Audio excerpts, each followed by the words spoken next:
So I don't care what anybody on YouTube's telling you. I don't care what any credit repair company's telling you. Freezing those bureaus does absolutely nothing for helping you remove negative items. But everybody says the same thing. Freeze LexisNexis. Freeze Innovis. Freeze SageStream. Freeze CoreLogic.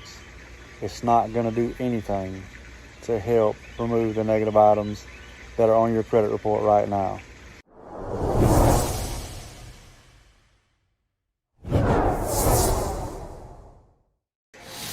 What's going on, everybody?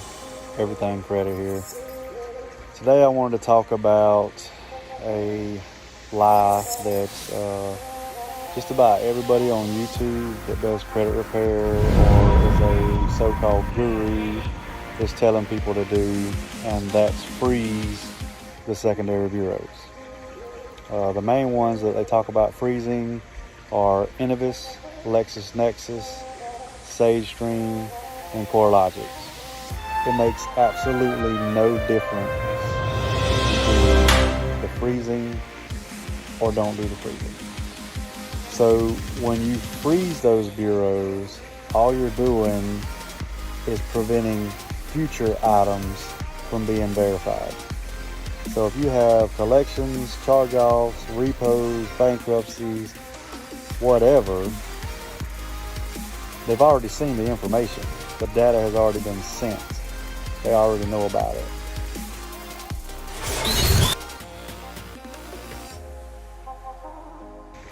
That's incorrect.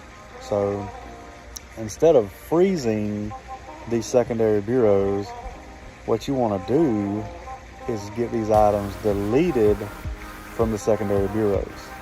So once you get them deleted from the secondary bureaus, then the credit bureaus can't see it, then the credit bureaus can't verify it.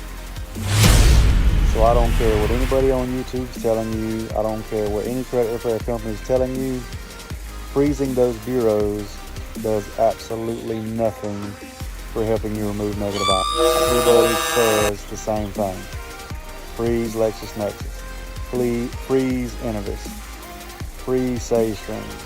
Freeze CoreLogic. It's not going to do anything to help remove the negative items that are on your credit report right now. I want to make this video to let y'all know freezing the secondary bureaus does absolutely nothing. If anybody's interested in signing up for credit repair, give me a call or send me a text message to 229-380-7837, or you can email me at everythingcredit@icloud.com. You can visit my website, everythingcreditllc.com, and I will leave that link in the description. I hope everybody has a good day.